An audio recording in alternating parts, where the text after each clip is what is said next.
Olá, sejam bem-vindos, bem-vindas à nossa leitura da Bíblia. Hoje é dia 12 de março e hoje nós vamos ler os seguintes textos: Números capítulo 16, versículo 41, até Números 18, versículo 32. Depois nós vamos finalizar o livro de Marcos, lá no Novo Testamento. Nós vamos ler o último capítulo, 16, Marcos 16, versículo 1 até Marcos 16, versículo 20. Depois leremos o Salmo de número 55, que são 23 versículos, do 1 ao 23, e depois finalizaremos com Provérbios, capítulo 11, versículo 7. Lembrando a vocês que esses textos eles aparecem aqui na imagem do vídeo e eles também estão postados lá no meu Instagram. Me siga lá, o link está aqui na descrição desse vídeo. E vamos ler aquela que é lâmpada para os nossos pés e é luz para o nosso caminho, aquela que é eterna, aquela que não falha. A Bíblia, a palavra de Deus, ela tem a resposta. Logo na manhã seguinte, diz Números 16, 41. Logo na manhã seguinte, porém, mais uma vez, toda a comunidade de Israel começou a se queixar de Moisés e Arão.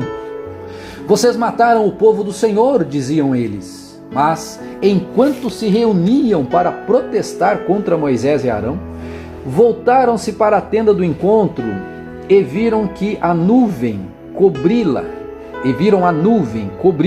e a presença gloriosa do Senhor apareceu.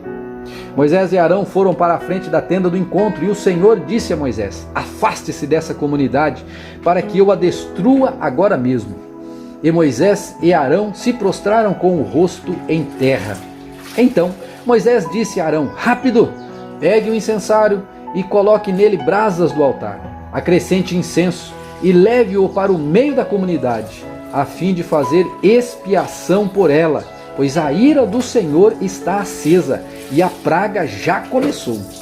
Arão seguiu a ordem de Moisés e correu para o meio da comunidade. A praga já havia começado a matá-los, mas Arão queimou o incenso e fez expiação por eles. Colocou-se entre os mortos e os vivos, e a praga cessou. Ainda assim, 14.700 pessoas morreram da praga, além daqueles que tinham morrido por causa da rebelião de Corá. Uma vez que a praga cessou, Arão voltou a Moisés, que estava à entrada da tenda do encontro, e ali contou a Moisés tudo o que aconteceu. Números capítulo 17, versículo 1, diz assim: O Senhor disse a Moisés: diga aos israelitas que tragam 12 varas de madeira, uma de cada líder das tribos de seus antepassados. Escrevam o nome de cada líder em sua vara.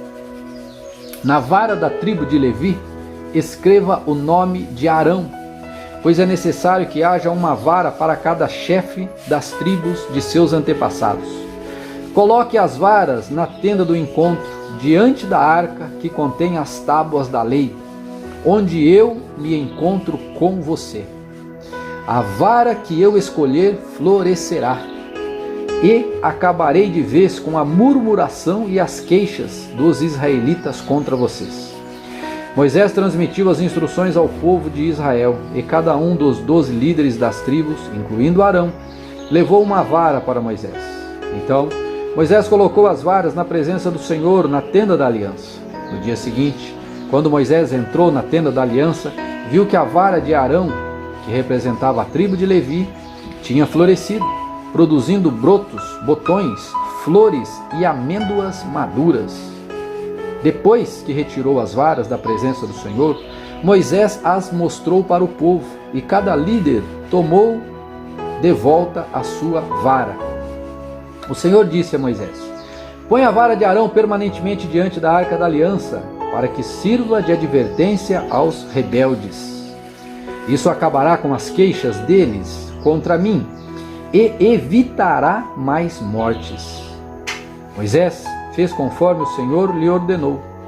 Então os israelitas disseram a Moisés: estamos condenados, vamos morrer, vamos todos morrer.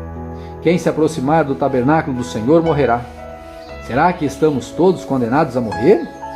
O Senhor disse a Arão: você e seus filhos e seus parentes da tribo de Levi serão responsabilizados por qualquer ofensas relacionadas ao santuário.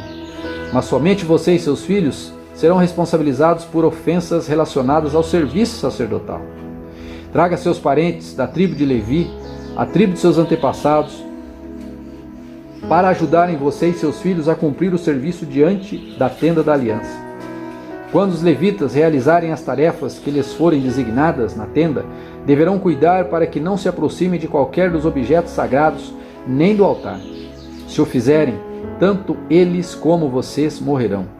Junto com vocês, os levitas cumprirão as responsabilidades de cuidar da tenda do encontro e trabalhar nela. Mas ninguém que não seja autorizado poderá se aproximar.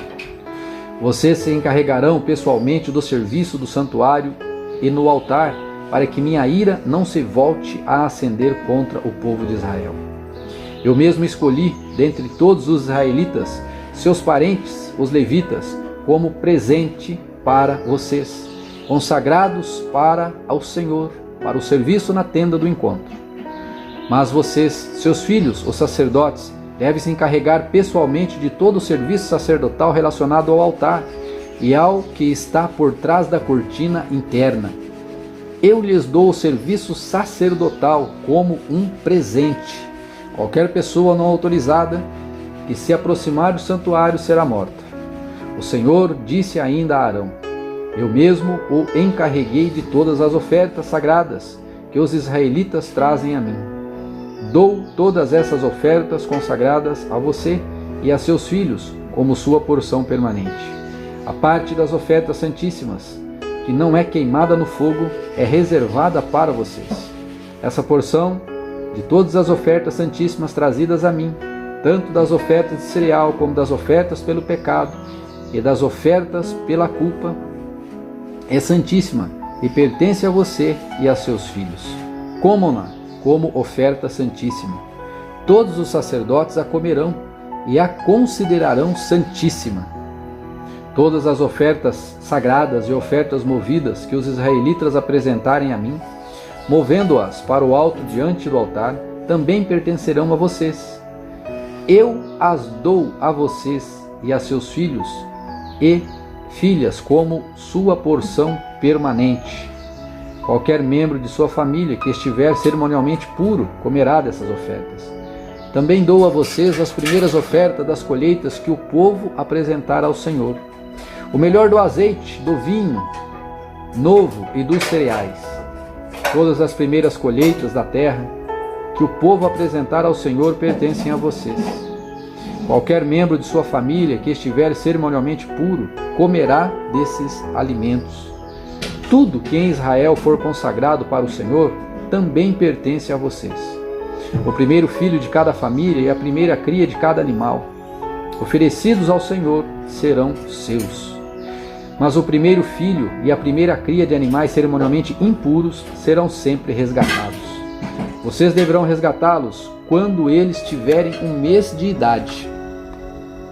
O preço do resgate é de 5 peças de prata, com base no ciclo do santuário, equivalente a 12 gramas de cada peça. Não deverão resgatar, porém, as primeiras crias das vacas, ovelhas e cabras. Elas foram separadas. Asperja seu sangue sobre o altar e queime a gordura como oferta especial, um aroma agradável ao Senhor. A carne desses animais pertencerá a vocês, como o peito e a coxa direita, que são movidas para o alto como oferta especial diante do altar. Sim, eu dou a vocês todas essas ofertas sagradas que os israelitas apresentam ao Senhor. São para você, para seus filhos e filhas, para serem consumidos como sua porção permanente. Essa é uma aliança sem fim e irrevogável entre o Senhor e você, e também se aplica a seus descendentes. Esta aliança é uma aliança sem fim e irrevogável. O Senhor disse mais a Arão: vocês, sacerdotes, não receberão herança nem propriedade alguma na terra do povo. Eu sou sua propriedade e sua herança entre os israelitas. Darei aos levitas os dízimos de todo o povo de Israel como herança por seus serviços na tenda do encontro. E agora em diante, nenhum israelita se aproximará da tenda do encontro. Se alguém se aproximar, será declarado culpado e morrerá. Somente os levitas servirão na tenda do encontro e serão responsabilizados por qualquer ofensa contra ela. Essa é uma lei permanente para vocês, a ser cumprida de geração em geração. Os levitas não herdarão porção alguma de terra entre os israelitas, pois eu lhes dou dízimos, ou os dízimos dos israelitas, apresentados como ofertas para o Senhor. Essa será a herança dos levitas. Por isso eu disse que eles não herdariam terra alguma entre os israelitas. O Senhor disse ainda mais a Moisés: dê as seguintes instruções aos levitas: quando receberem dos israelitas os dízimos que eu dou a vocês como sua herança, entreguem a 10ª parte deles, um dízimo dos dízimos, ao Senhor como oferta. Essa será considerada sua oferta das colheitas, como se fosse o primeiro cereal de sua eira ou do vinho de sua prensa de uvas. Apresentem a 10ª parte do dízimo recebido dos israelitas como oferta para o Senhor. Essa é a porção sagrada do Senhor, e vocês devem apresentá-la ao sacerdote Arão.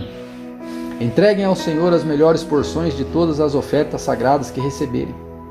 Dê também as seguintes instruções aos levitas: quando apresentarem a melhor parte como sua oferta, ela será considerada como se tivesse vindo de sua própria eira ou de sua prensa de uva. Vocês e suas famílias comerão deste alimento onde quiserem, pois é a recompensa por seu serviço na tenda do encontro. Não serão considerados culpados por aceitarem os dízimos, desde que entreguem a melhor porção aos sacerdotes. Mas tomem cuidado para não tratar as ofertas sagradas dos israelitas como se fosse algo qualquer. Se o fizerem, morrerão. Agora vamos ao livro de Marcos, capítulo 16, versículo 1, que diz assim, neste último capítulo de Marcos, também chamado de o capítulo do envio, dos discípulos para a pregação do Evangelho. Vai terminar aqui falando da unção do corpo de Jesus, que na verdade já não estava mais no sepulcro, havia ressuscitado, com Maria Madalena e Maria, mãe de Tiago, e depois entra na grande comissão. Vamos lá, Marcos 16, capítulo 1. Ao entardecer do dia seguinte, terminado o sábado, Maria Madalena, Maria, mãe de Tiago e Salomé foram comprar especiarias para ungir o corpo de Jesus. No domingo de manhã, bem cedo, ao nascer do sol, elas foram ao túmulo. No caminho, perguntavam umas às outras: quem removerá para nós a pedra da entrada do túmulo? Mas quando chegaram, foram verificar e viram que a pedra, que era muito grande, já tinha sido removida. Ao entrarem no túmulo, viram um jovem vestido de branco sentado do lado direito. Ficaram assustadas, mas ele disse: não tenham medo, vocês procuram Jesus de Nazaré, que foi crucificado. Ele não está aqui, ressuscitou. Aleluia! Vejam, este é o lugar onde haviam colocado seu corpo. Agora vão e digam aos discípulos, incluindo Pedro, que Jesus vai adiante deles à Galileia. Vocês o verão lá, como ele lhes disse.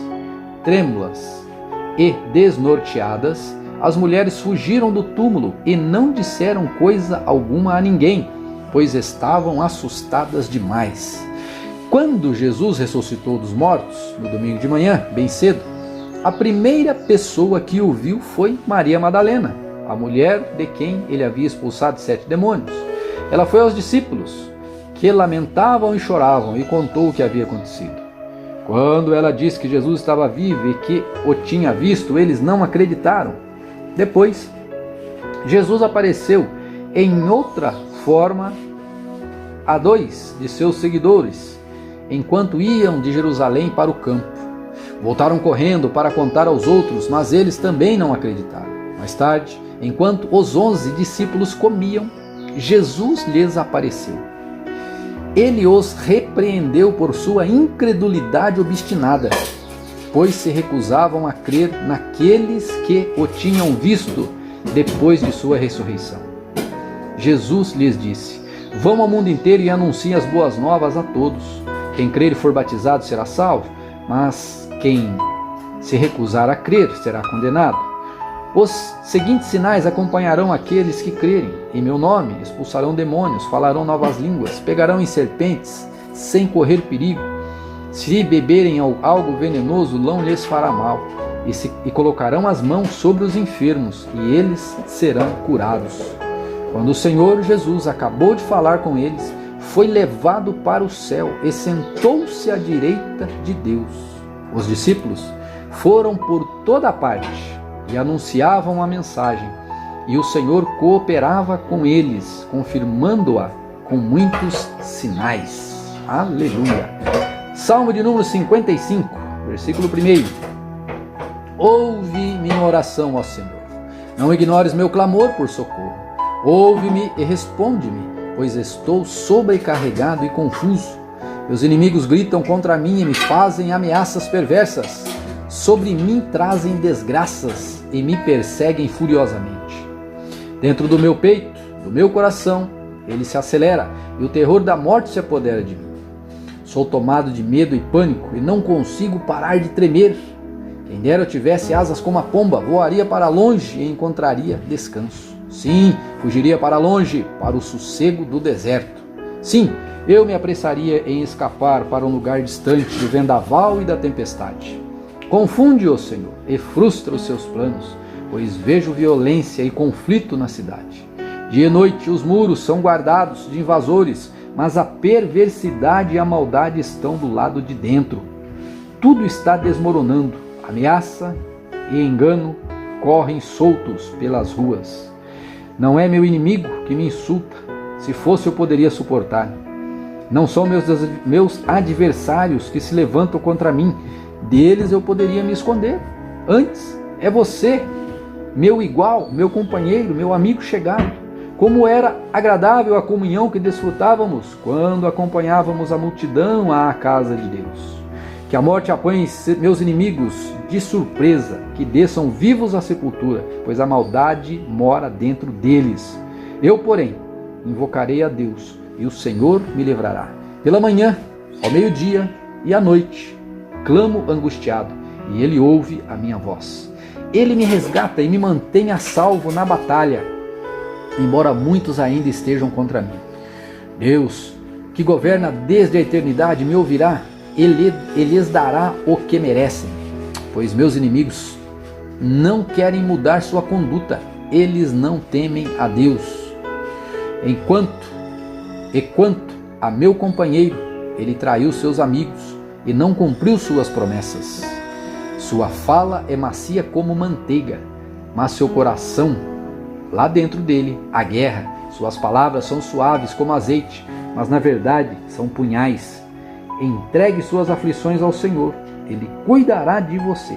Jamais permitirá que o justo tropece e caia. Tu, porém, ó Deus, lançarás os perversos no abismo de destruição. Assassinos e mentirosos morrerão ainda jovens, mas eu sempre confiarei em Ti. Provérbios capítulo 11, versículo 7, diz assim: quando o perverso morre, sua esperança morre com ele, pois confiou na sua própria força. Esta é a palavra de Deus para hoje. Quanto texto lindo, maravilhoso, né? Que ela possa ter falado ao seu coração e que você possa aplicá-la em sua vida e você possa ser muito vitorioso neste dia e para todos sempre. Em nome de Jesus. Amém. Deus te abençoe. Lembra do like, joinha, se inscreva no canal se não é inscrito e compartilhe com alguém. Até amanhã, se Deus assim nos permitir.